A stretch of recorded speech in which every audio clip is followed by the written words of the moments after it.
दांतों का पीलापन बहुत ही आम समस्या। कई लोग इससे निपटने के लिए एक घरेलू नुस्खा अपनाते हैं। सरसों के तेल में थोड़ा सा नमक डालकर दांतों पर रगड़ते हैं। अगर आपने ये टोटका ट्राई किया है तो हमें कमेंट सेक्शन में ज़रूर बताइएगा।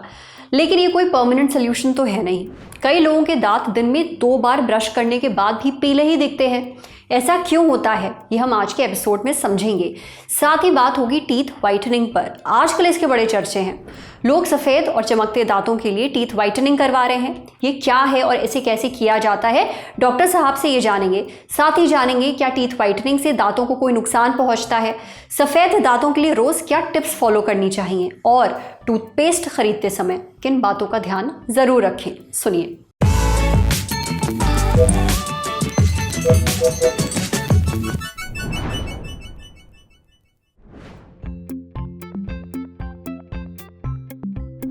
दांतों के पीले पड़ने या उनका रंग बदलने के कई कारण होते हैं। सबसे प्रमुख कारणों में तंबाकू और सिगरेट का सेवन शामिल है, जो दांतों पर दाग छोड़ते हैं। इसके अलावा चाय, कॉफी और रेड वाइन जैसे पेय पदार्थों का अत्यधिक सेवन भी दांतों के रंग को बदल सकता है। दांतों की नियमित सफाई ना करने से प्लाक जम जाता है, जो धीरे धीरे दांतों को पीला कर देता है। उम्र बढ़ने के साथ दांतों की बाहरी परत, जिसे कि हम इनेमल कहते हैं, पतली हो जाती है। इससे अंदर की पीली परत, जो कि डेंटिन होती है, दिखाई देने लगती है। कुछ दवाइयों का सेवन और अत्यधिक फ्लोराइड की मात्रा भी इसका कारण हो सकते हैं। टूथ व्हाइटनिंग एक कॉस्मेटिक प्रक्रिया है जिसका उद्देश्य दांतों के रंग को हल्का और सफेद बनाना है। इसमें दांतों पर एक विशेष जेल, जो कि एक ब्लीचिंग एजेंट होता है, लगाया जाता है। इसमें हाइड्रोजन पेरोक्साइड या कार्बामाइड पेरोक्साइड होता है। ये जेल दांतों की सतह पर जमे दाग धब्बों को तोड़ता है और उन्हें सफेद करता है। यह प्रक्रिया 2 तरीकों से की जाती है। एक, डेंटिस्ट के क्लिनिक में प्रोफेशनल तरीके से, और दूसरा घर पर किट के जरिए। इसका प्रभाव कुछ महीनों तक रहता है, लेकिन परिणामों को बनाए रखने के लिए सावधानी बरतनी पड़ती है। डॉक्टर की क्लिनिक में अगर प्रोफेशनल तरीके से यह प्रक्रिया की जाए तो साइड इफेक्ट्स या परेशानी आने के चांसेस कम से कम रहते हैं। टूथ व्हाइटनिंग आमतौर पर सुरक्षित मानी जाती है, लेकिन इससे कुछ मामूली समस्याएं हो सकती हैं। व्हाइटनिंग प्रक्रिया के बाद कई लोगों को दांतों में अस्थायी संवेदनशीलता महसूस होती है, खासकर ठंडे या गर्म खाद्य पदार्थों के संपर्क में आने पर। इससे मसूड़े में भी थोड़ा चिड़चिड़ापन या जलन हो सकती है यदि व्हाइटनिंग जेल मसूड़ों पर लग जाए। लंबे समय तक या अत्यधिक व्हाइटनिंग से दांतों की बाहरी परत, इनेमल, कमजोर हो सकती है, जिससे दांत कमजोर हो सकते हैं। इसलिए इसे किसी प्रोफेशनल की देखरेख में या निर्देशों के अनुसार करना आवश्यक है, ताकि दांतों को किसी भी गंभीर नुकसान से बचाया जा सके। दांतों की नियमित सफाई दिन में कम से कम 2 बार अच्छे टूथपेस्ट और ब्रश से करें। ब्रशिंग के बाद फ्लॉस करें ताकि दांतों के बीच के कण साफ हो सकें।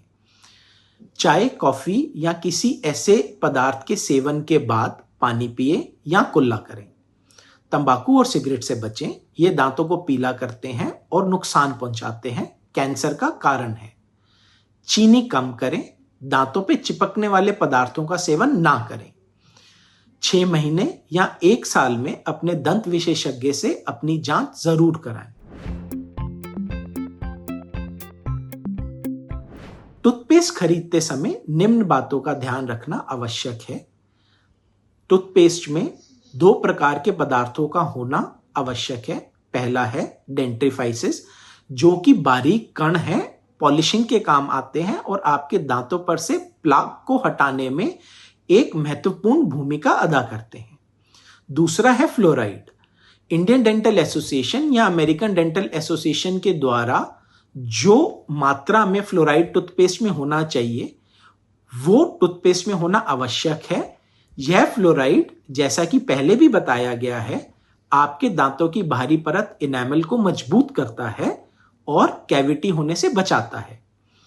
कुछ टूथपेस्ट में दवा की मात्रा मिली होती है। यह दवा मसूड़ों को ठीक करने के लिए या दांतों को वाइट करने के लिए या दांतों की सेंसिटिविटी कम करने के लिए हो सकती है, परंतु किसी भी मेडिकेटेड टूथपेस्ट का इस्तेमाल करने से पहले अपने दंत विशेषज्ञ से सलाह जरूर लें। अपने आप लंबे समय तक किसी भी मेडिकेटेड टूथपेस्ट का इस्तेमाल ना करें, इससे कई तरीके के नुकसान हो सकते हैं। अगर आप सफ़ेद दांत चाहते हैं तो डॉक्टर साहब की ये टिप्स ज़रूर फॉलो करिए, असर देखने को मिलेगा। इसके अलावा खाना खाने के बाद हमेशा कुल्ला करें ताकि गंदगी दांतों के बीच जम ना जाए। अब बढ़ते हैं सेहत के अगले सेगमेंट की तरफ। तन की बात। हफ्ते भर नींद पूरी नहीं होती और वीकेंड पर आप जमकर सोते हैं। ऐसा करने वालों के लिए एक गुड न्यूज़ है।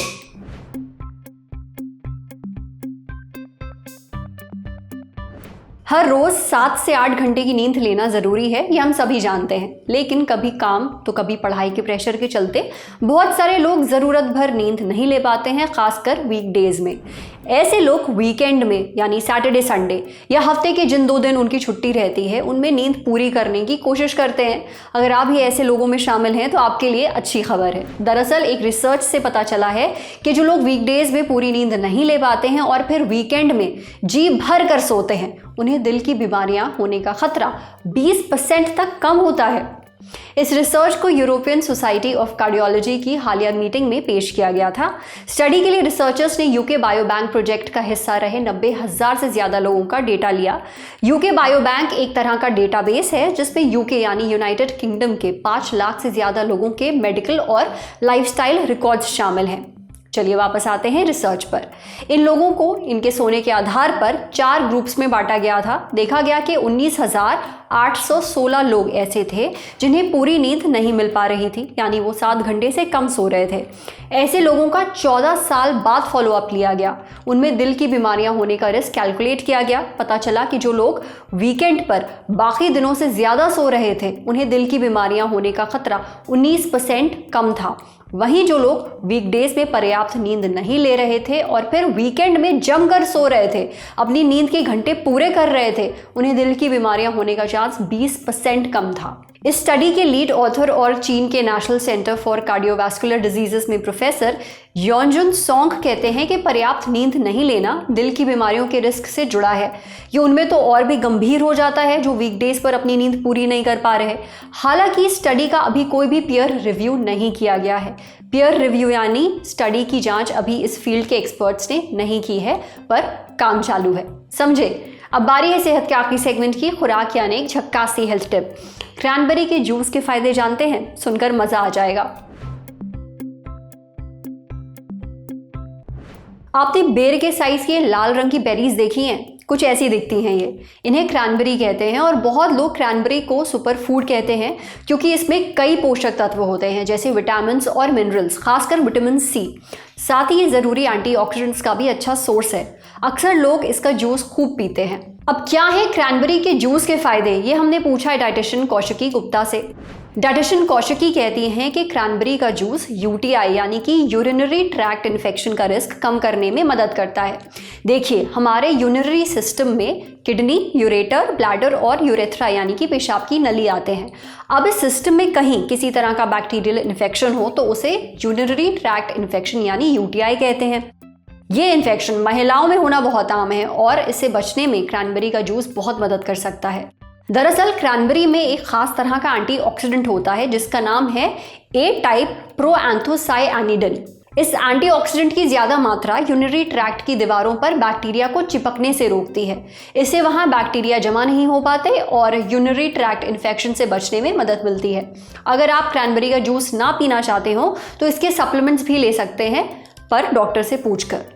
और एक बात का ध्यान रखिए, यूटीआई हो जाने के बाद ये उसे ठीक नहीं कर सकता बल्कि उसे होने से बचा सकता है। क्रैनबेरी का जूस पेट के कैंसर और अल्सर से भी बचा सकता है। देखिए, इसमें ए टाइप प्रोएंथोसाइएनिडिन नाम का एंटीऑक्सीडेंट मदद करता है।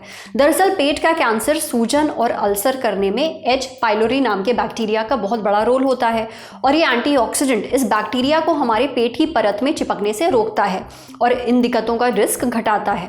डाइटिशियन कौशिकी आगे कहती हैं कि दिल की बीमारियों से बचाने में भी क्रैनबेरी मददगार है। इसमें एंथोसाइएनिन्स प्रोएंथोसायनिडिन्स और क्यूरसेटिन नाम के एंटीऑक्सीडेंट्स होते हैं जो शरीर में गुड कोलेस्ट्रॉल का लेवल बढ़ाते हैं और बैड कोलेस्ट्रॉल का लेवल कम करते हैं। साथ ही ये हाई ब्लड प्रेशर में भी मदद करता है, जिससे दिल की सेहत सुधरती है। वैसे तो क्रैनबेरी का जूस पीना सेफ है, लेकिन अगर इसे ज़्यादा मात्रा में पिया जाए तो पेट खराब हो सकता है, आपको डायरिया हो सकता है और कभी कभी किडनी में स्टोन बनने का खतरा भी रहता है। आज सेहत पर इतना ही। अगर आप एक डॉक्टर हैं, हमसे कुछ शेयर करना चाहते हैं तो जो ईमेल आईडी इस वक्त आपको अपनी स्क्रीन पर दिख रही है उस पर हमें एक मेल भेज दीजिए। शुक्रिया।